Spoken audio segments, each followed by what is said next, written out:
अरे भाई भाई, हम जो है ना एक फ़िल्म बनाने वाले हैं। ये फ़िल्म जो है ना मतलब बहुत ही अलग सब्जेक्ट पर होगी।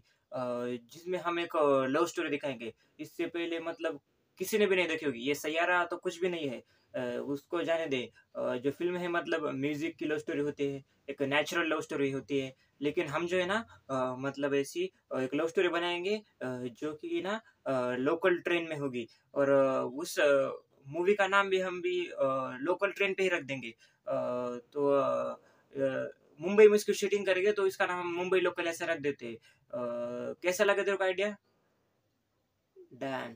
तर इंट्रो बघून तुम्हाला समजलंच असेल, की मुंबई लोकल नावाच्या मूव्हीचा ट्रेलर रिलीज झालेला आहे आणि कसा आहे ट्रेलर तेच आपण या व्हिडिओमध्ये पाहूयात. तर नक्की हा व्हिडिओ जे आहे ते शेवटपर्यंत पहा. आइए देखते हैं बैठचंद मजा आएगा ये आणखी एक काहीतरी वेगळी लव्ह स्टोरी मराठी इंडस्ट्रीमध्ये आणण्याचा ट्राय करण्यात येत आहे. कारण तर तुम्हाला माहितीच आहे बघा. पैसा ही पैसा होगा कारण की त्याच्याशिवाय काही ऑप्शन बी नाहीये जगामध्ये. तर नक्कीच एक वेगळं काहीतरी आणण्याचा ट्राय करते मराठी दिग्दर्शक असं मी म्हणेल.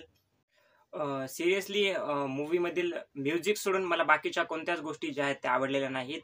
मी ॲप्रिशिएट करेल फक्त म्युझिक सेक्शनला, की म्युझिक सेक्शन मला भारी वाटलेलं आहे. बोल बोल सारे नक्कीच मूव्ही कॅमेरा वर्क आहे किंवा सिनेमॅटोग्राफी आहे, या गोष्टी चांगली दिसत आहेत आणि ॲक्टिंग तर आता प्रथमेश परब चांगली करतोच. परंतु स्टोरी जी आहे, ती ना कुठेतरी माती खाल्ली असं मी म्हणेल, की मला काही इंटरेस्ट येत नाही स्टोरी बघून. एक शेवटी ट्विस्ट टाकायचा हिरोने काहीतरी हिरोईन जी आहे, ॲक्ट्रेस जी आहे ती गायब होते आणि त्यानंतर मग काय होतं, काय नाही. त्यामुळे मी काय एवढा एक्साइटेड नाही झालो ट्रेलर बघून तरी. ओव्हरऑल ट्रेलर डिसेंट आहे. अ, ठीक-ठाक असं म्हणता येईल. त्यामुळं मी एवढा काही एक्साइटेड झालो नाही बघा. ओव्हरऑल तुम्हाला ट्रेलर कसा वाटला, कसा नाही? नक्की तुमचं मत जे आहे मला कमेंट सेक्शनमध्ये कळवा. Thank you.